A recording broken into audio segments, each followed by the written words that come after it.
All right, I was just spent the past 2 days working on my friend's regenerative agriculture farm, doing manual labor,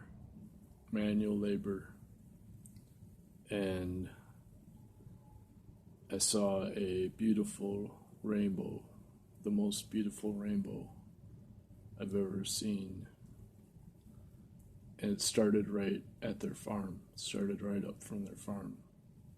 So I took a photo of that. And the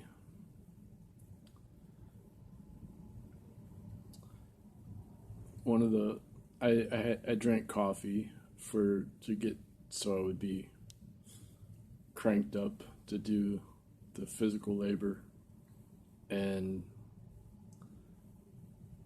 that turned me into a motor mouth, so I was talking the whole time, and I had a great time with my friends who tolerated my motor mouth. And my friend, he doesn't want to believe in abrupt global warming, because most people, it's a hard thing to process on a lot of different levels. But what I've found is that for most people, it has to do with quantum physics. And we think of quantum physics as some sort of high-level advanced topic, with the Schrodinger's cat, and with the particle wave duality, and is it alive or not alive, and the double slit experiment and quantum entanglement. And at any rate, the basic understanding of abrupt global warming is based on the photoelectric effect. And what I didn't realize is the reason Einstein got the Nobel Prize for the photoelectric effect.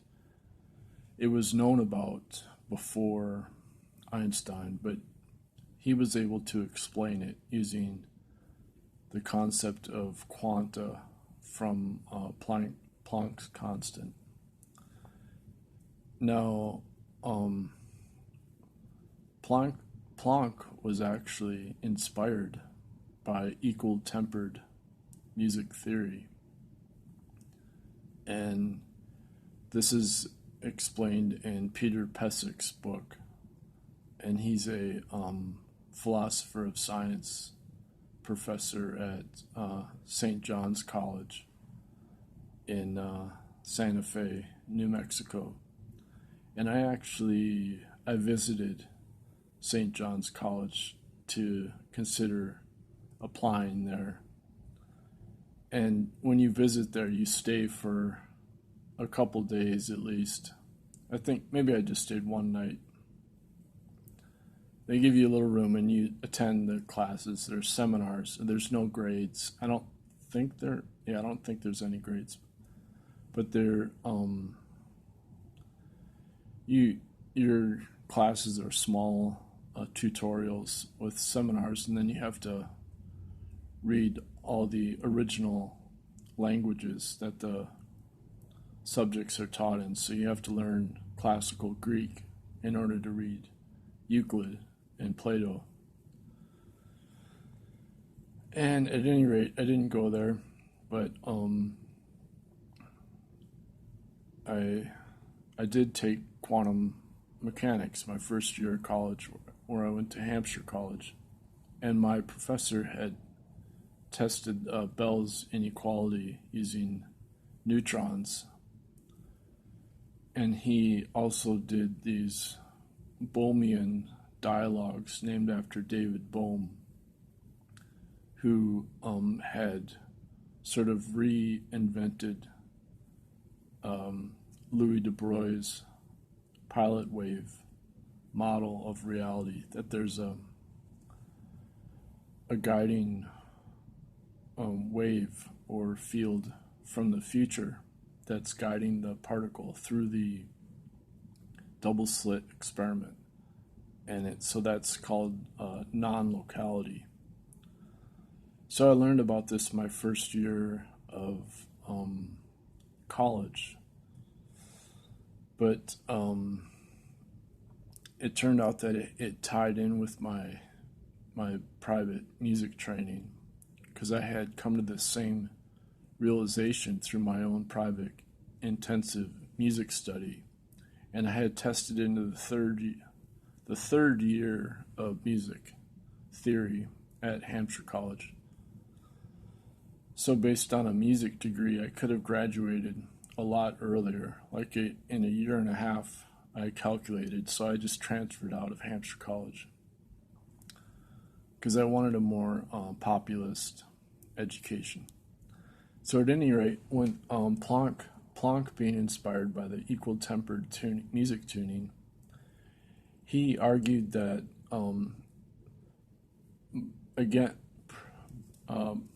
at this point, what was called the ultraviolet catastrophe was based on using a statistical mechanics argument that just averaged energy overall without considering the different frequencies of the energy. And so Planck, inspired by equal-tempered music theory, he argued that each frequency was a harmonic oscillator as an integer of energy, or a quanta.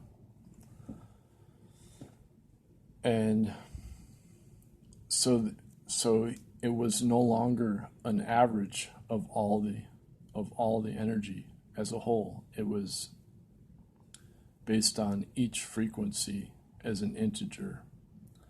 And then the photoelectric effect that Einstein explained was that, it has to be explained by the frequency of the energy and not the intensity of the energy. Now, how does this relate back to global warming? Essentially, when you have all the sun's energy coming through the earth, the sun is also considered a black body, where it's emitting energy of all the frequencies. But when it hits Earth, then it radiates back out primarily in the infrared. And it turns out that carbon dioxide then absorbs and re-emits the infrared, which is in the about 600 nanometers up to like 1500 nanometers or something like that. And so this is a logarithmic relationship between temperature and the parts per million of carbon dioxide. So in a sense, it's creating a change in the optical photoelectric effect, refraction of energy of the atmosphere. And it has to do with the pressure, the atmospheric pressure too. So that, like Mars has 70 times more carbon dioxide than Earth, but the pressure is so much different.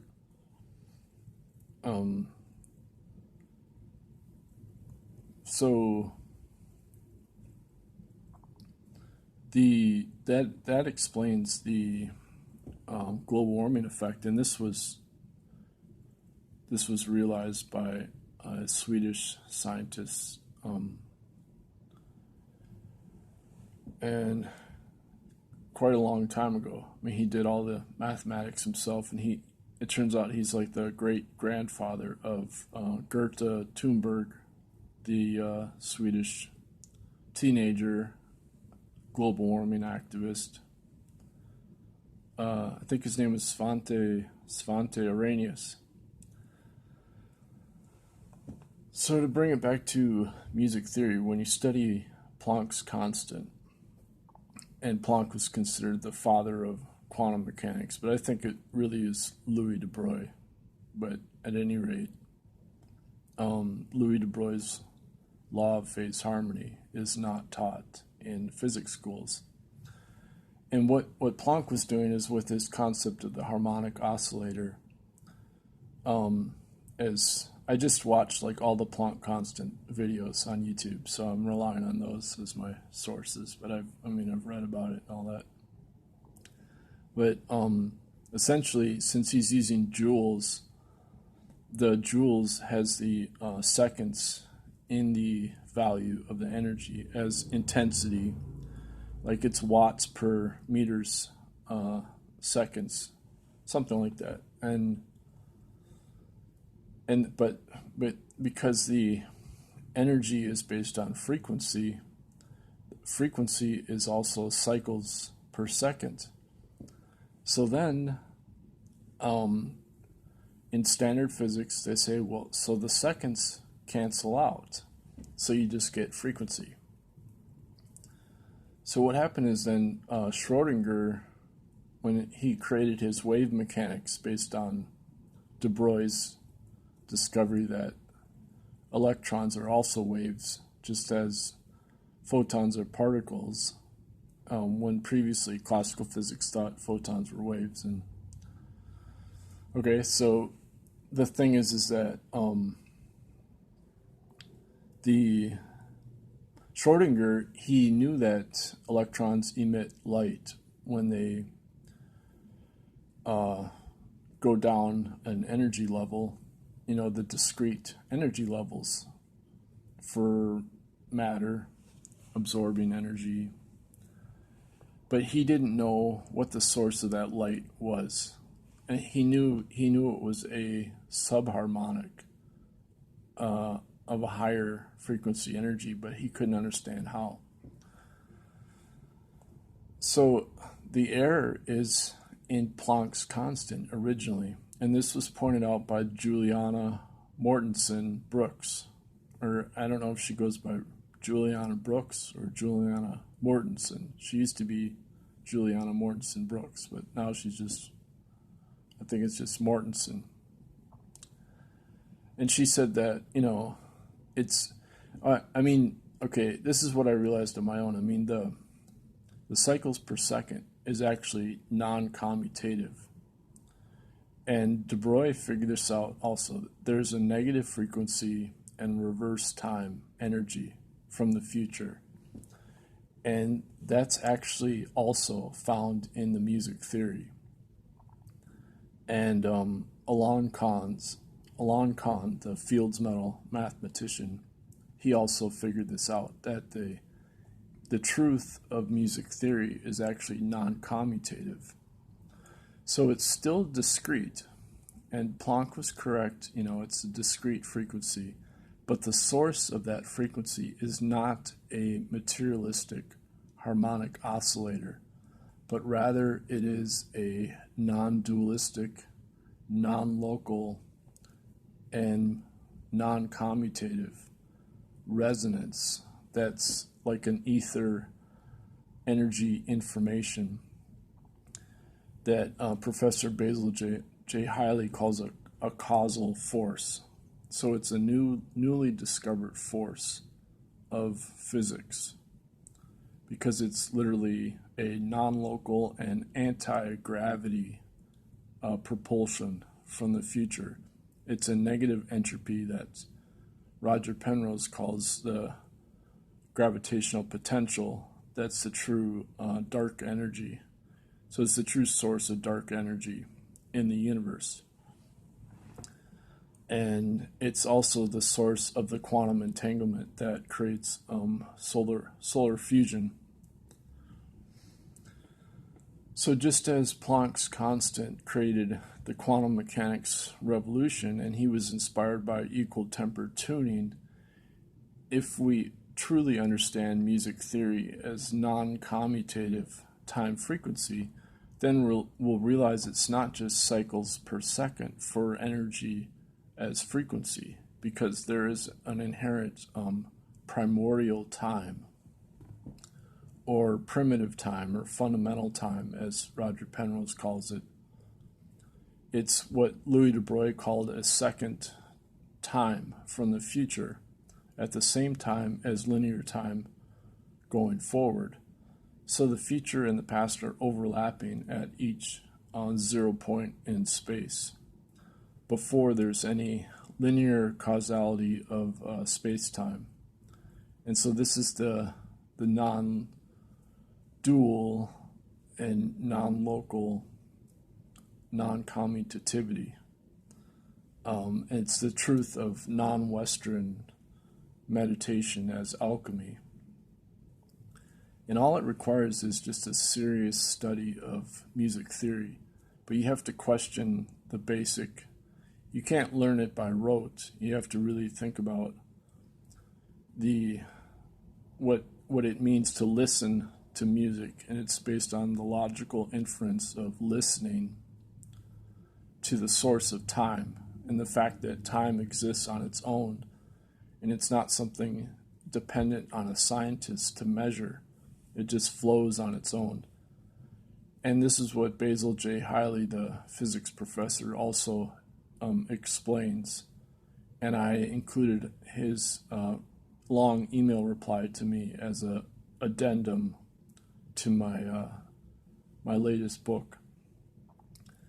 So that's my take on abrupt global warming and Planck's constant and the way out of this conundrum. And thanks very much.